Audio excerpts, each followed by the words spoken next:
अगर आप सच होने का ढोंग करेंगे तो आज नहीं तो कल बहुत नीचे गिरेंगे। जीवन के हर मोड़ पर कठिनाइयों से आपका सामना होगा। अगर आप उन कठिनाइयों से लड़ने के लिए मानसिक रूप से मजबूत होना चाहते हैं तो अपने दिमाग को प्रेरित करने वाले विचारों से सींचिए। जब तक हम अपने दर्द, गम और डर को हथियार नहीं बनाएंगे तब तक हम सिकंदर नहीं कहलाएंगे। यदि आप हारने की हिम्मत रखते हैं तो आप जीतने की कला बखूबी जानते हैं। तरक्की सिर्फ चाहने से नहीं, सही निर्णय और लगातार मेहनत करने से मिलती है। यदि आप ऊंचाई पर पहुंचना चाहते हैं तो आपको हर उन विचारों और बातों से हल्का होना होगा जो आपको भारी कर देते हैं। इस धरती पर कुछ भी मुश्किल नहीं है। मुश्किल है तो बस ये मानना कि कुछ भी मुश्किल नहीं है। चेहरे की रंगत से सिर्फ आदमी निखरता है, लेकिन मन की रंगत से आदमी और उसका भविष्य दोनों निखरता है। इसी को सफेद झूठ बोलना कहते हैं। इसी सफेद झूठ के चक्कर में लोग वह नहीं कर पाए जो वो कर सकते थे। हमेशा इस बात को याद रखिएगा कि जीवन की सबसे बड़ी खुशी उस काम को करने में है जिसे आपका दिल करने के लिए इजाजत दे, वरना उस काम को हाथ मत लगाइएगा जिसे आपका दिल करना ही ना चाहे।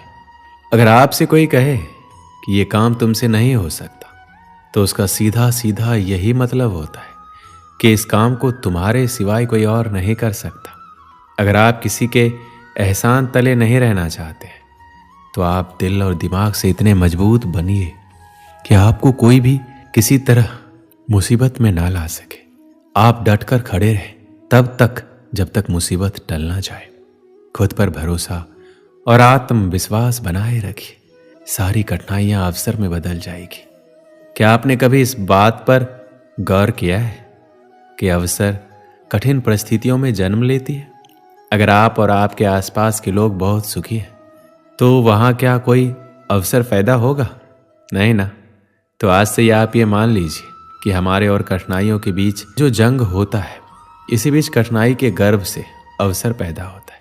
यदि आपको इस बात से कोई फर्क नहीं पड़ता कि लोग आपके बारे में क्या सोचते हैं, तो लोगों को इस बात से भी फर्क नहीं पड़ता कि आप क्या करते हैं। इससे फर्क नहीं पड़ता कि आपके चेहरे की रंगत क्या है। फर्क तो इस बात से पड़ता है कि आपकी सोच की रंगत क्या है। आप समय ना होने का बहाना नहीं कर सकते, क्योंकि आपको भी तो वही 24 घंटे मिलते हैं, उतना ही जितना सफल और महान लोगों को मिलता है। समय का पहिया ये नहीं कहता कि धीरे चलो या तेज चलो। समय का पहिया कहता है मेरे साथ चलो और सफल बनो।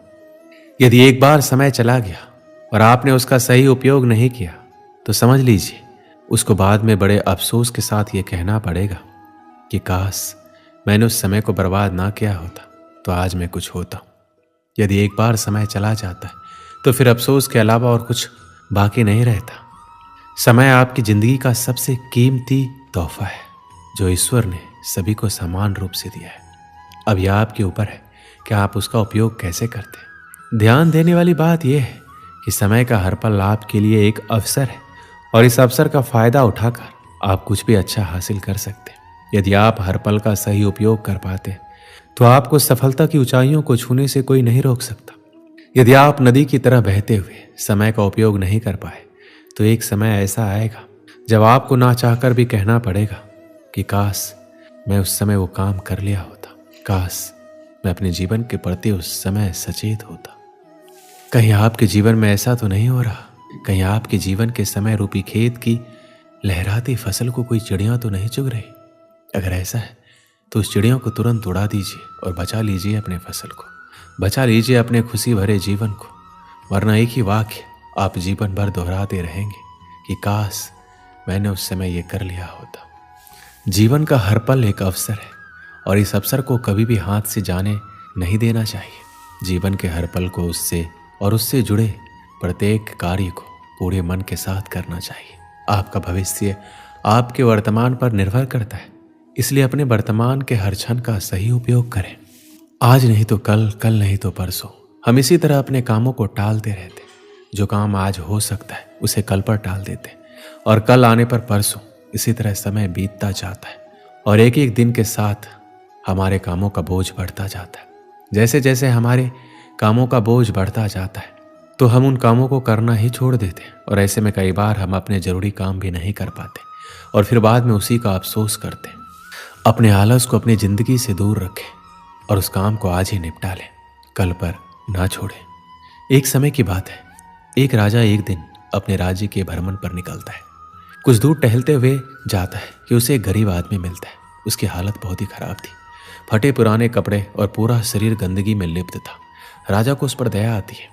राजा अपने राज्य में ऐसे इंसान को देखकर परेशान हो जाता है कि उसके राज्य में बहुत तकलीफ में। फिर राजा ने एक निर्णय लिया कि उस गरीब के घर में चुपके से सोने की कुछ मोहरें रखवा देगा। उस दिन जब रात होती है तो रात के अंधेरे में राजा अपने गुप्तचर को आदेश देता है कि जाओ उस गरीब के घर में सोने की 1000 मोहरें चुपके से रखाओ। और साथ ही में एक पत्र राजा देता है जिस पर लिखा होता है, मैं तुम्हारे राज्य का राजा हूं, ये सोने की मोहरें तुम्हारे लिए। राजा पत्र इसलिए रखवाता है गरीब आदमी इतने सोने के मोहरे देखकर परेशान ना हो जाए। गुप्तचर सोने की मोहरे और राजा का पत्र उस गरीब के घर में चुपके से रख आता है। अब राजा मन ही मन खुश था, उसके राज्य में कोई भी गरीब नहीं है। कुछ दिन बीतता है। एक दिन अचानक से राजा को उस गरीब की याद आती है तो राजा अपने गुप्तचर से उस गरीब का हालचाल पता करने को कहता है। कुछ समय बाद गुप्तचर वापस आता है और राजा को बताता है कि वह आदमी अब इस दुनिया में नहीं रहा, वो मर चुका है। राजा को यह सुनकर बहुत बुरा लगा। राजा ने उसके मरने का कारण पूछा तो गुप्तचर ने बोला कि महाराज वह गरीब आदमी कुछ दिन पहले बहुत खुश था, सबसे मिलता था, बातें करता था, उसके अंदर काफी बदलाव आ गया था।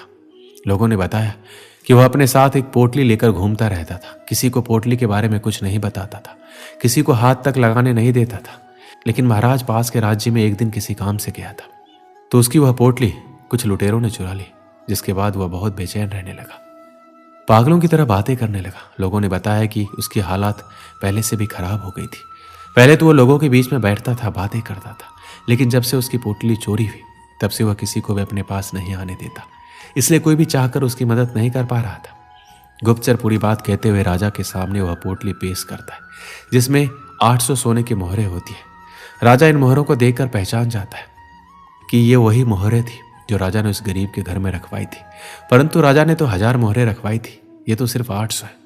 राजा समझ जाता है कि वह गरीब आदमी 200 मोहरों की पोटली को लेकर घुमा करता था, जिसके चोरी हो जाने के बाद वह सदमे में चला गया और आखिरकार उसकी मौत हो गई। मुझे पता है कि अब आप क्या सोच रहे हैं। यही ना कि गरीब आदमी पागल था, 800 मोहरें बची थी, उसे अपना जीवन बेहतर बना सकता था, यही सोच रहे हैं आप। लेकिन अगर मैं यही सोने की मोहरें हटाकर उसे वक्त बोल दूं तो जो थोड़ा सा गया है लेकिन ज्यादा आना अभी बाकी है। मैं इस कहानी के माध्यम से आपको यही समझाना चाहता था, जो खराब हो चुका है उसके बारे में सोचकर खुद को बर्बाद मत करो, जो बचा है उसे संवार लो। आशा करते हैं कि आप अपनी जिंदगी एक दिन जरूर संवार लेंगे। दोस्तों, इस वीडियो में बस इतना ही। मिलते हैं अगले वीडियो में, अपना ख्याल रखिएगा। जय श्री कृष्ण।